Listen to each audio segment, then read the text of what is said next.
Hai Sobat Timnas Indonesia dimanapun kalian berada, apa kabar kalian semua?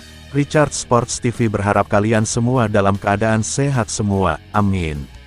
Kali ini Richard Sports TV akan membahas 3 calon naturalisasi terbaru Timnas Indonesia dan semuanya berposisi penyerang dan dilanjutkan kabar buruk ex-pemain Timnas Indonesia ditangkap polisi karena mengedarkan obat terlarang. Sebelum kita mulai, bagi kalian yang baru menemukan channel Richard Sports TV, ada baiknya kalian bantu like, subscribe dan nyalakan loncengnya agar kalian tidak ketinggalan berita terbaru Timnas Indonesia. Oke, tanpa berlama-lama ayo kita mulai.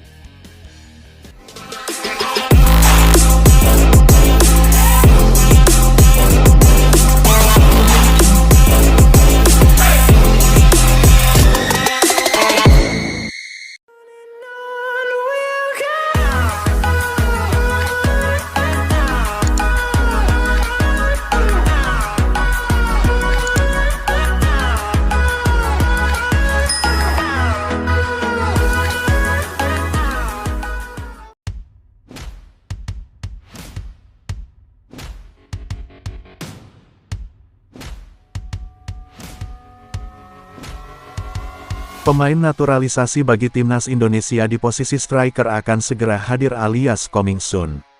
Sudah ada 2 nama striker yang disebut-sebut akan segera dinaturalisasi oleh PSSI. 2 nama striker naturalisasi itu yakni Ole Roemeny dan Mauro Zelstra. Nama Ole Roemeny dan Mauro Zelstra dibocorkan oleh anggota Komisi 3 DPR RI, Djamaluddin Malik. "Saya rasa kita punya Ole Roemeny ya," kata Djamaluddin Malik. "Ini striker yang cukup mumpuni dan jadi harapan Timnas dalam waktu dekat. Kalau jangka panjang PSSI bisa cari tidak harus di Belanda, tetapi di negara-negara lain. Yang paling dekat dan realistis adalah Ole Roemeny," tambahnya.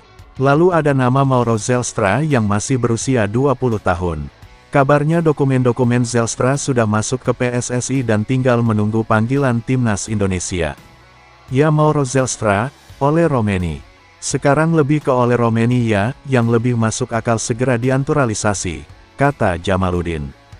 Jadi tantangan itu memang sangat besar, tapi kita ketua PSSI yang punya jam terbang mumpuni di bidang sepak bola, pernah jadi pemilik Inter Milan juga. Djamaluddin Malik menilai kebutuhan mencari striker untuk Timnas Indonesia cukup urgen. Hal ini dikarenakan ranking FIFA 130 Timnas Indonesia dalam bahaya. Timnas Indonesia perlu memenangkan pertandingan demi terus menjaga asa lolos ke Piala Dunia 2026. Saya rasa Pak Erick Thohir punya channel-channel yang luar biasa, dia pasti sudah punya nama-nama yang mungkin belum dirilis di masyarakat. Kenapa saya bilang seperti itu? Karena agar Pak Erick Thohir segera mencari striker-striker yang gacor. Karena dalam waktu dekat ini kita sudah berbahaya ranking FIFA-nya, sehingga diharapkan kita segera lolos ke Piala Dunia 2026. Sementara itu, Sekjen PSSI Yunus Nusi membenarkan bila ke depan PSSI akan menaturalisasi pemain berposisi striker. Terkait nama pemain berposisi striker yang masuk dalam proses naturalisasi ini, Yunus mengaku belum bisa mengumumkannya. Hal ini karena PSSI pun masih memiliki beberapa hambatan untuk mencari-cari pemain berposisi striker ini. Ya, kami tetap dalam proses, striker masih dalam proses. Kami mungkin belum bisa mengumumkan namanya karena ya memang kami ada beberapa hambatan untuk mencari striker. Tapi saat ini ada beberapa rekomendasi. YouTuber yang kerap berbincang dengan pemain keturunan, Yusa Nugraha, memberi bocoran kapan Mauro Zelstra akan dinaturalisasi untuk membela Timnas Indonesia. Dalam unggahan di kanal YouTube-nya, Yusa menyebut jika penyerang FC Volendam U21 itu akan dinaturalisasi setelah gelaran Piala Asia U20 2025. Kepastian naturalisasinya itu didapat oleh Yusa setelah menghubungi Mauro Zelstra via DM Instagram. Dia, Zelstra, cerita kalau proses naturalisasinya harus menunggu sebentar karena pemain Timnas Indonesia U20 saat ini memiliki prioritas bermain di Piala Asia U20 2025. Kata Yusa, di kanal YouTube-nya. Kalau Piala Asia U20-nya sudah selesai, itu baru giliran dia dinaturalisasi, lanjut YouTuber yang pernah bermain di Feyenoord itu. Jika proses naturalisasi Mauro Zelstra digeber setelah Piala Asia U20 2025, maka kemungkinan prosesnya rampung pada akhir Februari atau awal Maret tahun 2025. Karenanya, ada kemungkinan proses naturalisasinya rampung sebelum timnas Indonesia berlaga di kualifikasi Piala Dunia 2026 melawan Australia dan Bahrain pada Maret tahun 2025 mendatang. Sekadar informasi, PSSI lewat sekjennya, Yunus Nusi, telah memberi bocoran bahwa akan ada penyerang keturunan yang dinaturalisasi. Yunus Nusi menyebut bahwa penyerang keturunan ini masih diproses, sehingga dugaan mengarah kepada sosok Zelstra. Dugaan mengarah ke sosok pemain berusia 19 tahun itu karena dirinya sudah mengirim berkas-berkasnya ke PSSI beberapa waktu lalu.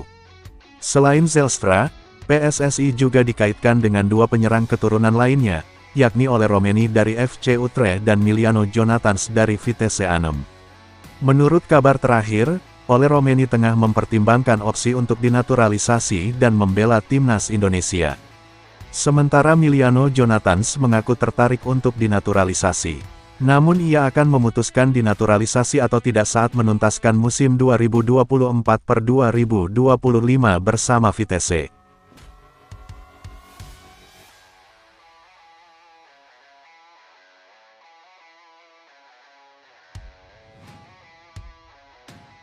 Pada perbincangan Yusa Nugraha dan Mauro Zelstra, Mauro mengungkapkan saat ini saya selalu mencetak gol di 9 pertandingan terakhir, saya mencetak 6 gol dalam 9 pertandingan dan 3 assist, ini pencapaian yang luar biasa.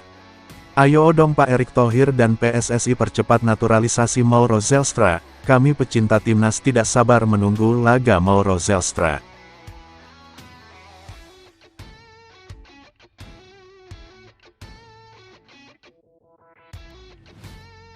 Mantan pemain timnas Indonesia U23, Syakir Sulaiman, ditangkap polisi karena terbukti mengedarkan narkoba. Pria berusia 32 tahun ditangkap setelah kedapatan memiliki 2.700 butir obat terlarang berbagai jenis. Sebanyak 2.700 butir obat terlarang itu terdiri dari 1.700 butir jenis tramadol dan 1.000 butir jenis eksimer. Tersangka mengaku sudah menjalankan aksinya sejak 2 tahun terakhir dengan dalih kesulitan keuangan. Uang hasil menjual obat terlarang itu Syakir gunakan untuk memenuhi kebutuhan sehari-hari. Kami langsung melakukan pendalaman dan menyebar anggota untuk melakukan penangkapan terhadap pelaku yang sudah tinggal di Cianjur sejak beberapa tahun terakhir. Tidak ada perlawanan saat ditangkap dan pelaku dibawa ke Polres Cianjur, kata Kasat Reskrim Polres Cianjur AKP Tono Listianto. Syakir Sulaiman pernah berlabuh memperkuat di tim-tim besar Indonesia seperti Sriwijaya FC, Bali United, Persiba Balikpapan dan Aceh United. Ada-ada aja lo Syakir gak bersyukur dengan keadaan. Malah jual narkoba, goblok.